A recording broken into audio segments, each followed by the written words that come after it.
What makes GENIE unique compared to some other initiatives that are ongoing is that it's open source, that it can benefit the entirety of the research community.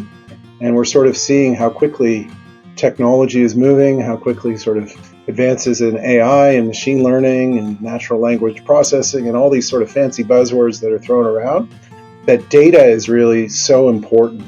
Welcome to Believe in Progress, the American Association for Cancer Research Foundation podcast. Join us and be inspired by the incredible stories of those who have faced cancer with strength and resilience, and the medical professionals who are working tirelessly to find new treatments and ultimately a cure. Believe in Progress isn't just about the science of cancer. It's about the human side of this disease. Together, we can make progress in the fight against cancer and bring hope to those who need it most. Welcome to the Believe in Progress podcast, brought to you by the American Association for Cancer Research. I'm your host, Mitch Stoller, Chief Philanthropic Officer at AACR. And today we have a special episode focused on Project GENIE, an innovative initiative driving the future of precision medicine and oncology. We are joined by two esteemed guests, Drs. Shawn M. Sweeney, PhD, Senior Director of the AACR Project GENIE Coordinating Center, and Dr. Philippe L. Bedard, Associate Professor at the University of Toronto and a leading oncologist at the Princess Margaret Cancer Centre.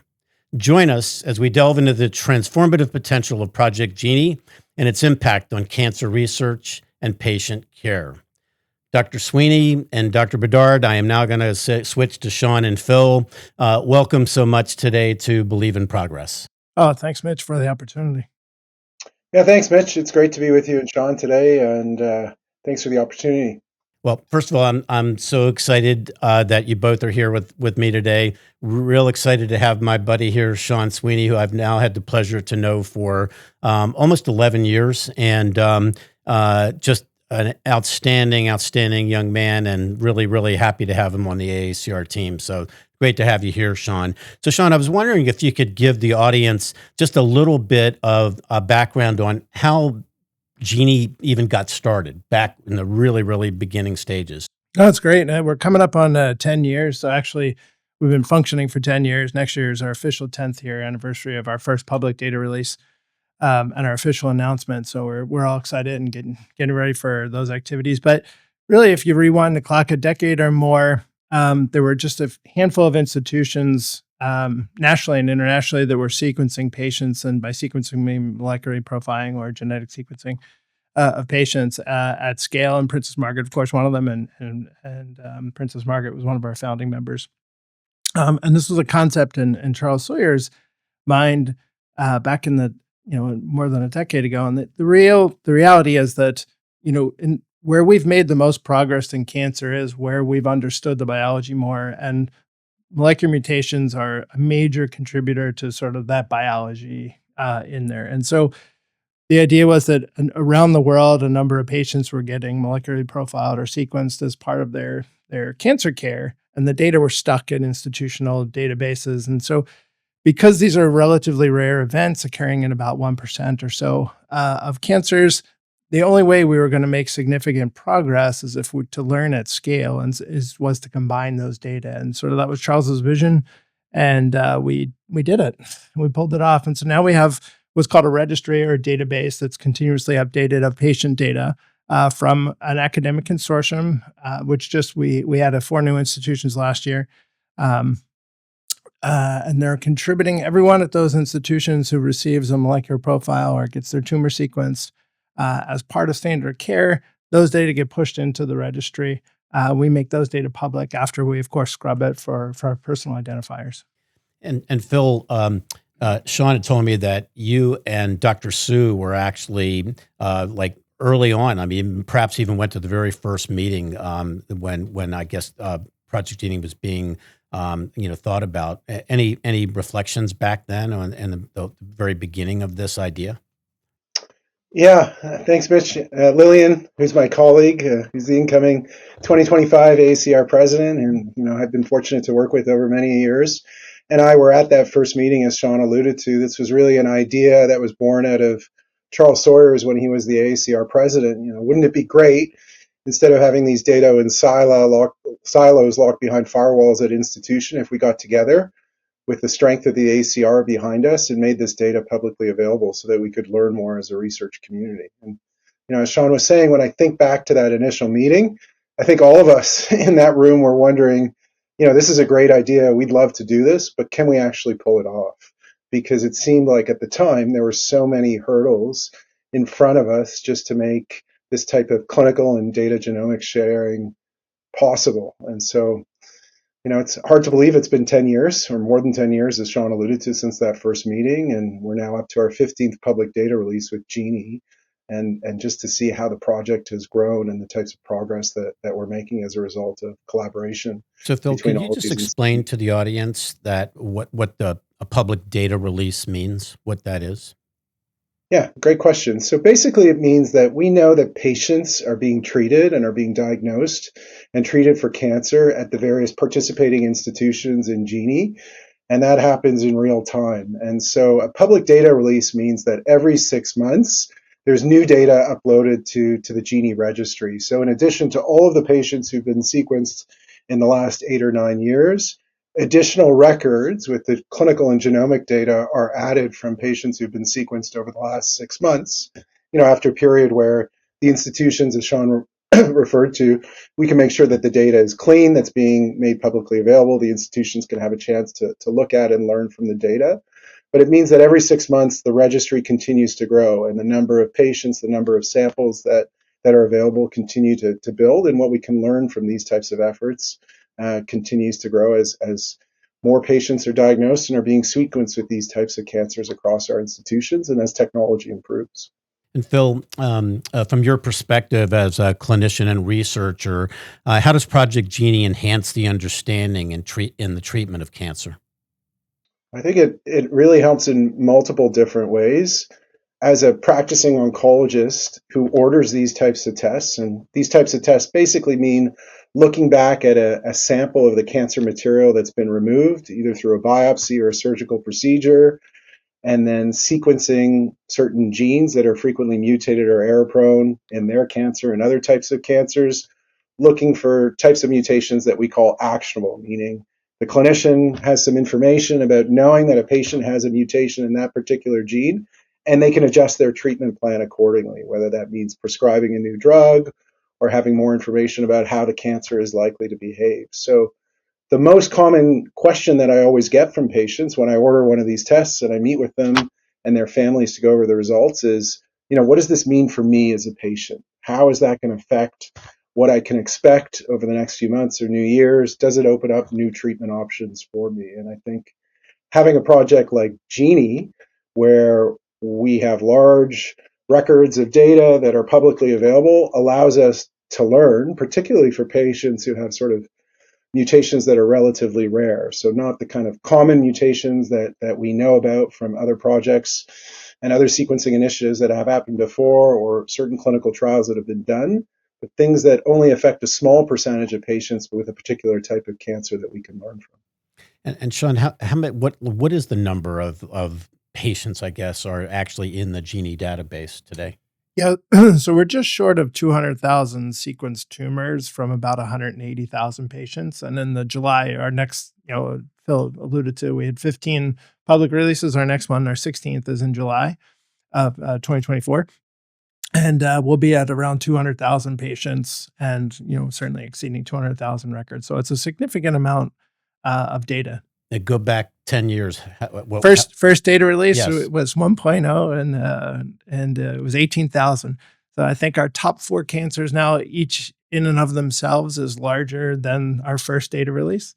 And on top of that, sort of the largest sequencing effort that was ever done by the U.S. government, the Cancer Genome Atlas, they had about 13,000 cancers. It was a very different focus on that, and it was transformative. It actually paved the way for what we do, but certainly each of our top 5 cancers is larger than that data set as well. So Shawn, what's the significance of that number, 200,000? I mean, do we want to be at 500,000? Do we want even more? And does that make a big difference out there to clinicians and scientists worldwide? Yeah, I think as Phil alluded to, a lot of it, you don't you can't even ask the question until you see the data. So you may not see a trend evolve until you have significant data. So we don't know what the right N is. And the idea is that in an ideal world, we'd collect this information on every person treated across the country and across the world and have it input into a learning healthcare system where we learn in real time. And physicians like Phil could say, oh, geez, a patient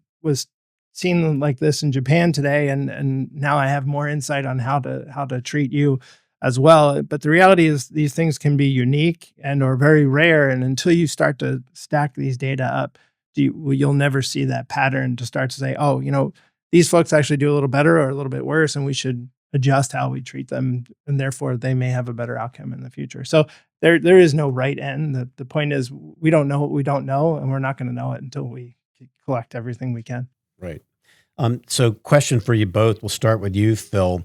What are the key challenges that Project GENIE aims to address in the realm of precision medicine and oncology? I mean, the big sort of underlying principle of precision medicine, or really any kind of cancer medicine, is finding the right treatment for the right patient at the right time.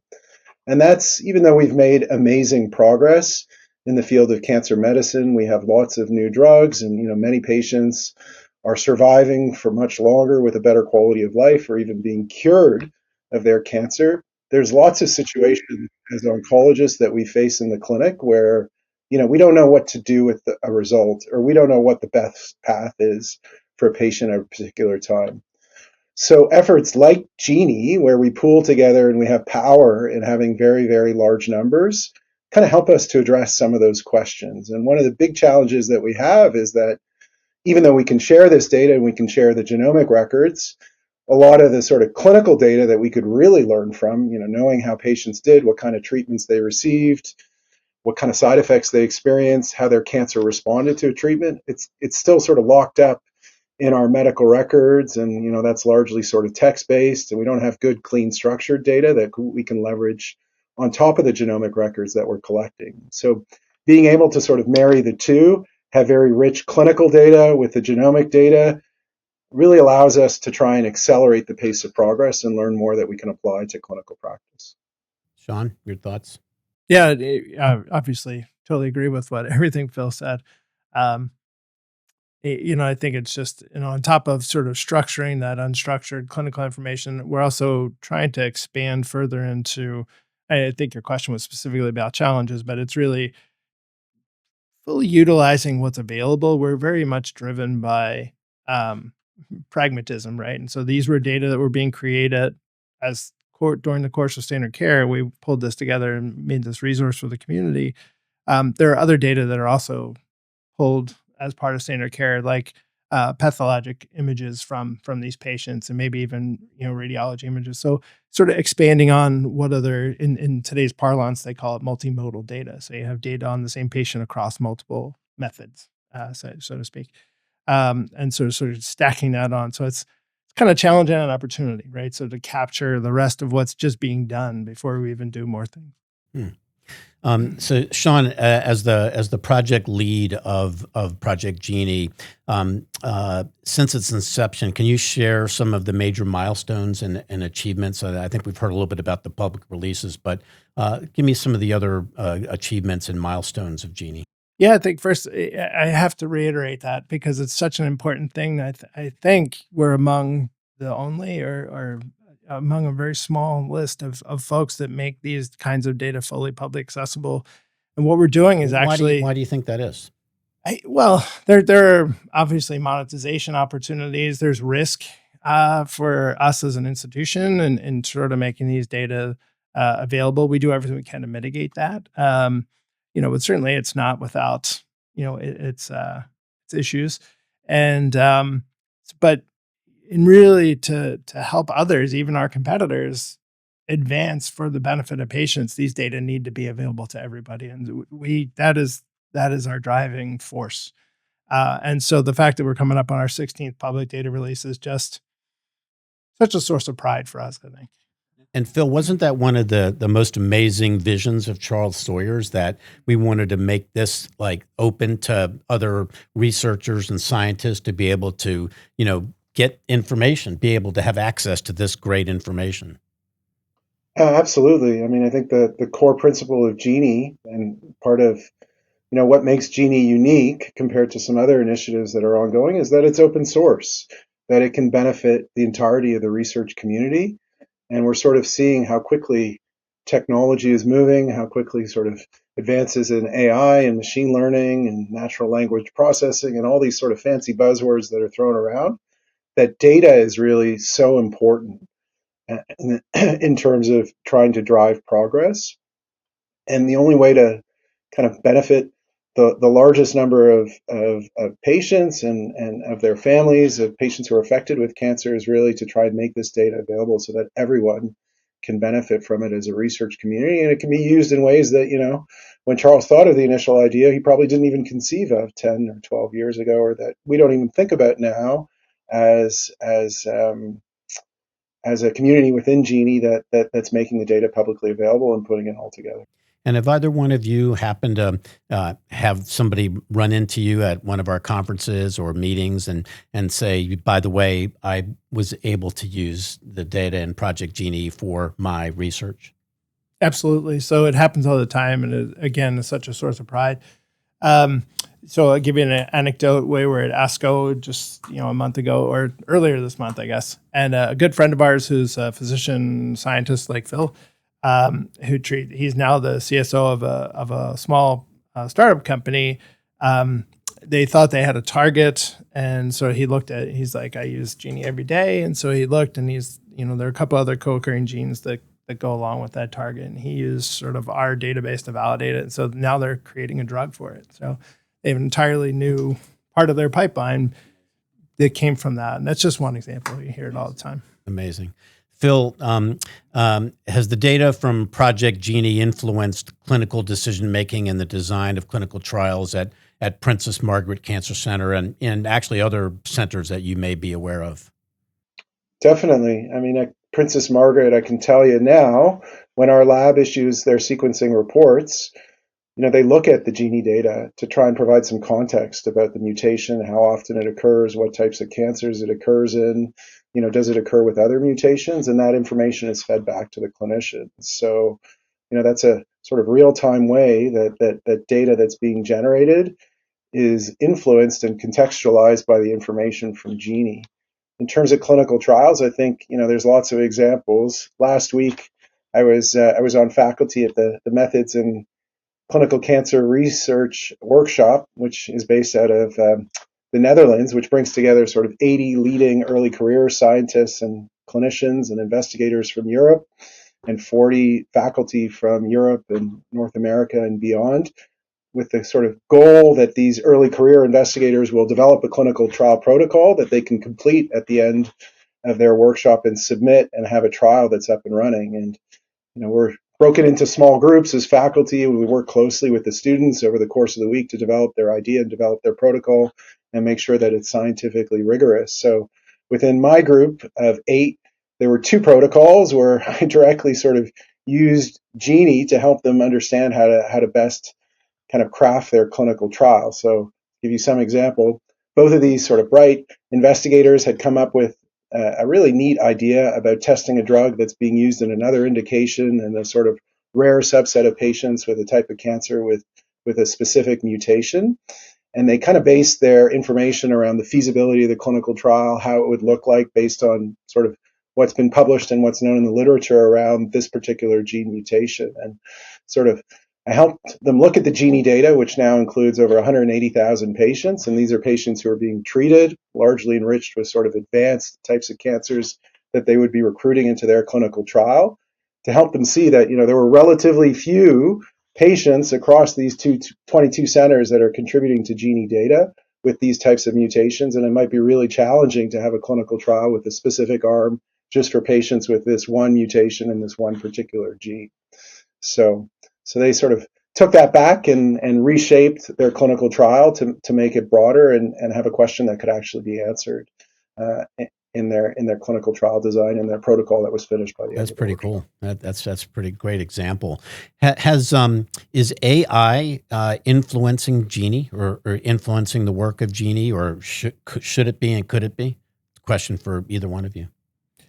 Yeah, certainly we intend to try to use, Phil alluded to one of our challenges is sort of structuring that unstructured information. And certainly some of our collaborators, Dr. Ken Keel at Dana-Farber and Nikki Schultz at MSK and others have been using our data to train some of these models, and they've been successful. Just had a presentation at the AACR annual meeting this past April, and they've been successful in doing that and sort of structuring some of that unstructured data. So that could help us get us to more data for everybody at scale faster. So that's definitely some things. And then as we start to bring in these images, one place where AI excels is computer vision. It can see much better than we can. And so kind of identifying unique features that may have been missed in some of these images and making new correlations are definitely two ripe areas. So that's a future plan to actually incorporate that into we're actively working on doing that. Mm-hmm. And Phil, do you see just in your general day-to-day outside of GENIE, AI having an effect on the work that you do? I mean, I think it will, for sure. The field is moving so quickly. There's a lot of concerns and a lot of challenges, but it's, I think it's naive to say that it's not going to impact every facet of our life, including medicine. And that, one of the huge advantages and potential use cases for AI in cancer medicine is that, there's so much research that's being done, and it's really hard for a clinician to kind of keep on top of, how progress is being made and how that can impact clinical decisions and what mutations are actionable and how their context matters.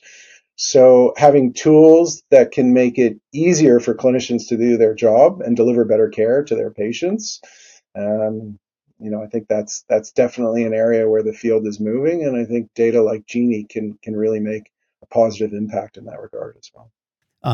Question for both of you. Can you provide examples of how real-world clinico-genomic data collected by Project GENIE has accelerated drug discovery and improved patient outcomes? The first thing that comes to mind is we had a fantastic opportunity to work closely with Amgen. We provided what's called natural history. And so, if you look at a population of patients historically and say, well, look, they do better or worse than your clinical trial population. And so our data were combined with the Flatiron database, the Flatiron Foundation Medicine clinico-genomic database to support the regulatory filing for breakthrough designation for sotorasib. So that was a huge win, but there are many other examples. Could just translate again for the audience. What does that do, and what will it got them to a regulatory approval faster. For Amgen. And so that drug's on the market now for lung cancer for folks who have KRAS G12C mutant lung cancer. So they were first to market. And would it have been a slower process? It would have been a slower process without justification of that.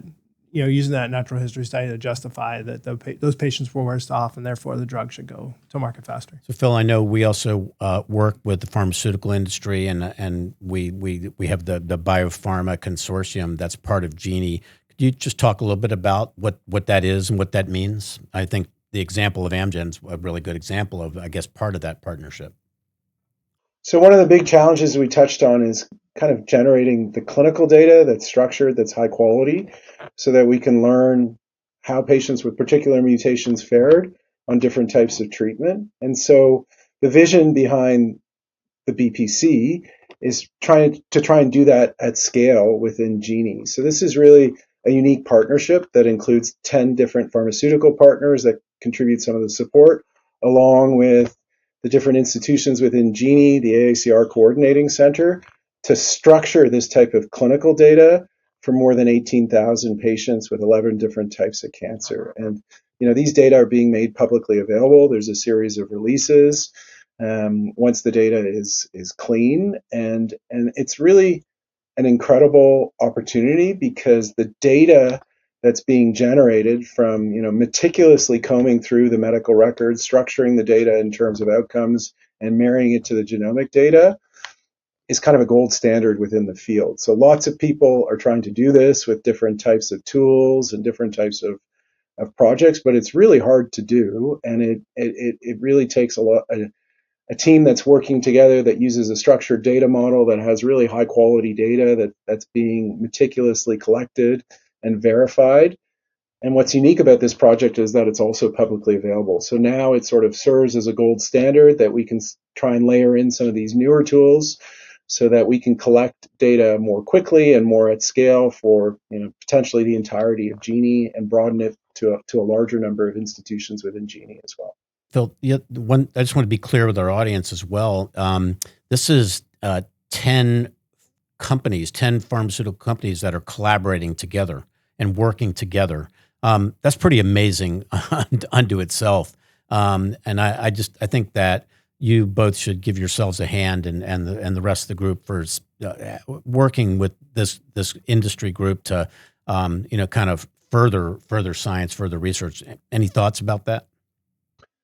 Honestly, I don't think it would be possible without AACR leading this initiative, to be honest, because AACR is such a unique organization in the way that it can catalyze research. It's really international. It speaks to the pharmaceutical industry in addition to academic partners. So I don't think that this type of collaboration would be feasible if a group of institutions got together on their own to try and do this without a real major cancer research organization like AACR kind of driving and bringing people together and making sure that this data is publicly available as well. Great to hear. Shawn? Yeah, I just want to add to that. It's great. Absolutely what Phil said is 120 million% accurate. But, also I think our commercial colleagues deserve a little, applause as well. And that they, we came to them with a slightly unconventional idea. And what we're doing is we're operating under a pre-competitive in a pre-competitive collaboration. And they took a minute, heard us out, and they're like, yeah, this makes sense. We'll do it.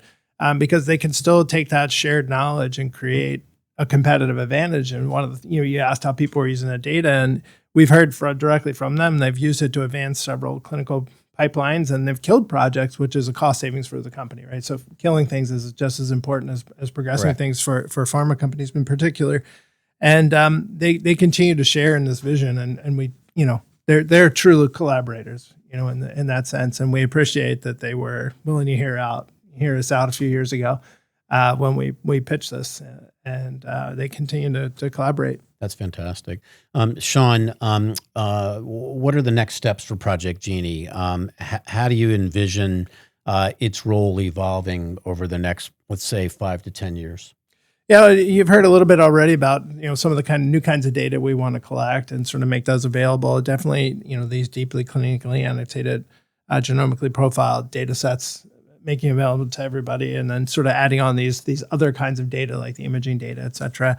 On top of that, we've historically focused mostly what's called retrospectively or looking backwards, but ideally we'd capture the entire patient journey. And so we're trying to push more into some prospective studies. So we have a couple of project, applications out there. So if they hit, we'll have some good opportunities there. So that's definitely something we want to start to do more of as well. And then, just really focusing on our sweet spots, which are really, as you heard, the size of the registry gets larger. We see more patterns emerging, particularly more of these rare variants or rare kind of mutations are emerging, both in common cancers and then rare cancers themselves. And certainly one of the grant proposals or a letter of intent we just submitted to the Department of Defense was in such a case. So across those patients, we have about 500 osteosarcomas. So it's a really rare cancer nationally. And we have an opportunity to make a resource for that community available. They've had hardly any progress in 30 years in the treatment of that disease. So if we're successful in this application, we'll be able to make those data available to that research community to hopefully bring to bear, new treatments for a patient population that's has sadly been left out of the progress. And Phil, cancer health disparities is a big issue for AACR, a big issue for everybody globally. How's GENIE addressing cancer health disparities? Yeah, I mean, it's an incredibly important issue.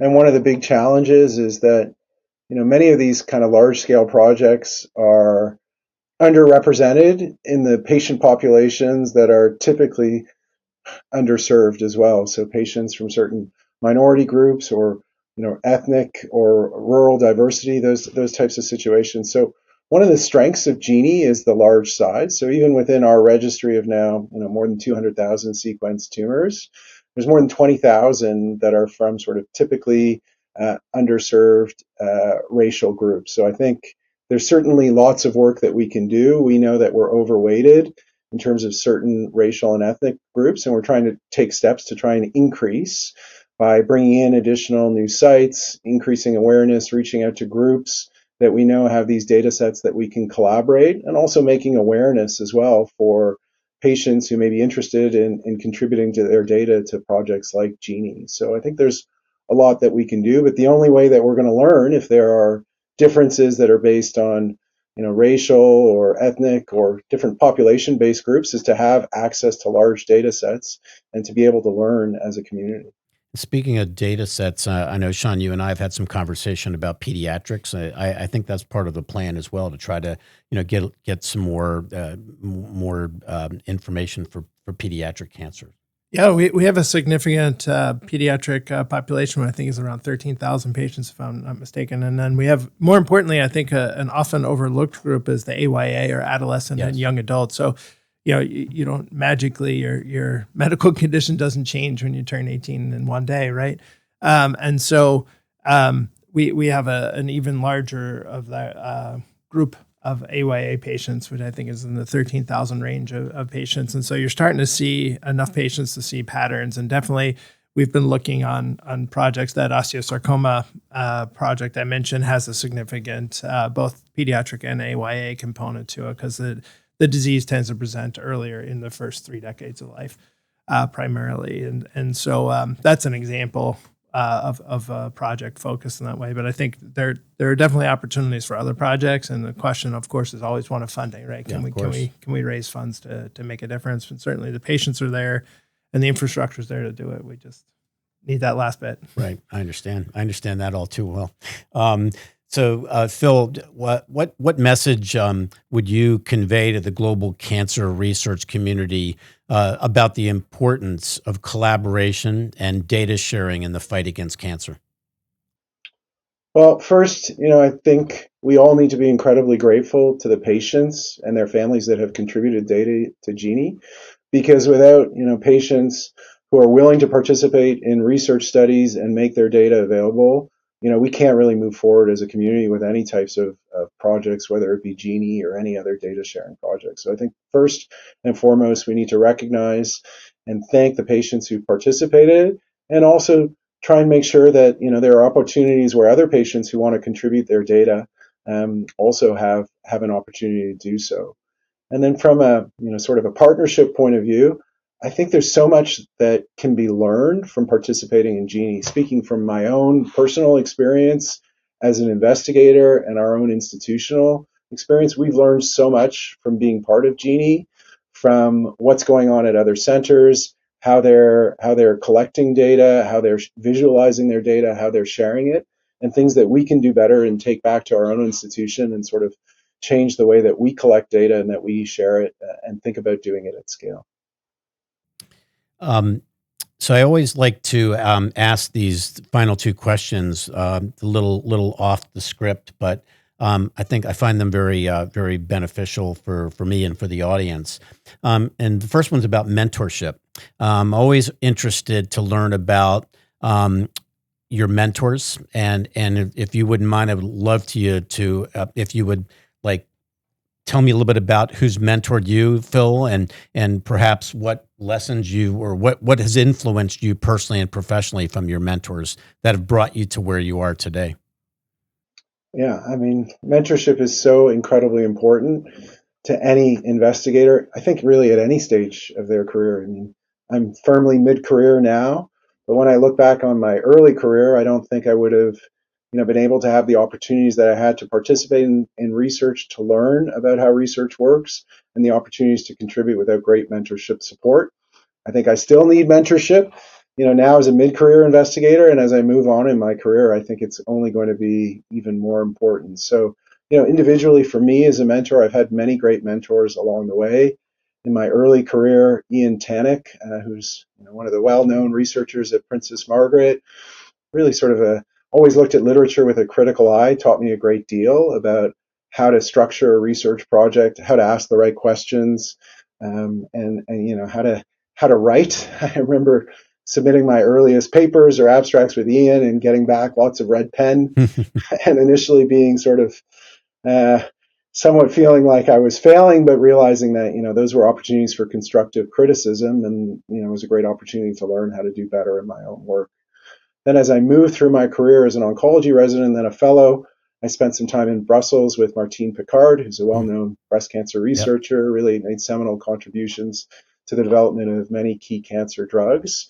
And, I learned a lot from Martine about how to build together teams, particularly international teams, how to listen at meetings and hear what contributions, everyone was making, and to take that back and think about how to find better ways to do things as a research collaboration, and also how to present ideas.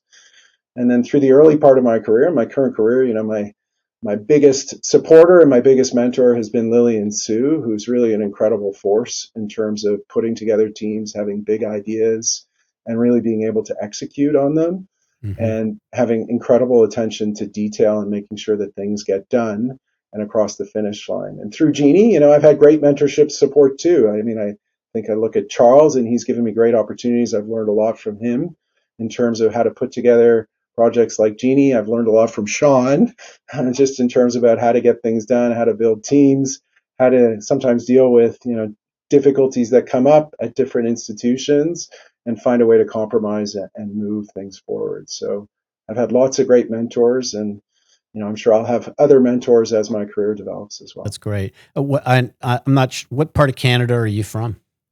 I'm from Toronto originally. Oh, you are? Because I was going to ask you, there's a big game tonight, I hear, in the National Hockey League, and many Canadians, regardless of where you're from, are probably rooting for the Edmonton Oilers, I would assume. I'm not sure.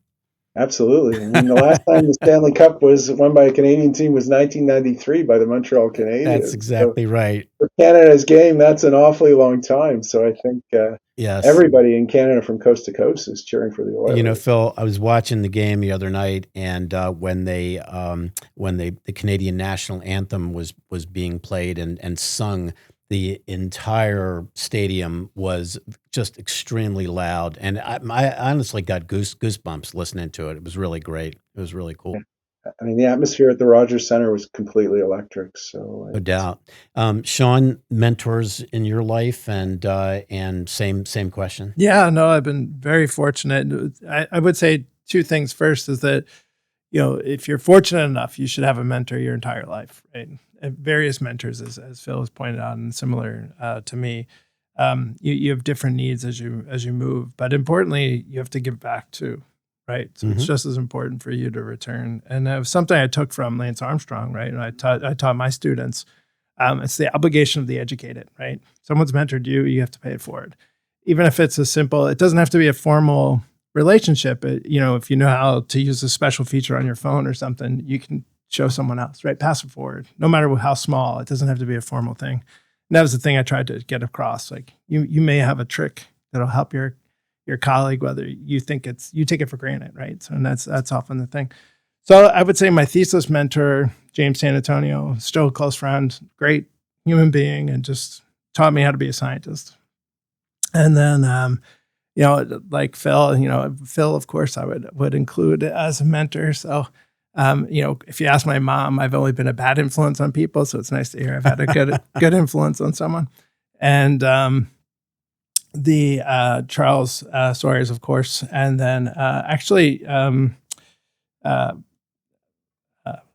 Barrett Rollins at Dana-Farber took some time to be a formal mentor for me for a while, so that was very useful and helpful for me. And it's oftentimes you're so focused on something you need to step back. It's impossible for you to do.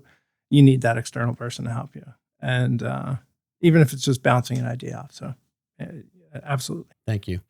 Last question for both of you. Phil, so what inspires you when you face challenges and you need motivation, either personally and or professionally? For me, the biggest inspiration is my patients. As a clinician, I treat patients with cancer every day. A lot of my research sort of beyond GENIE is focused on early drug development, so testing new medications in the clinic for the first time, understanding how they work, what doses and schedules should be taken forward, sort of designing the next round of clinical trials.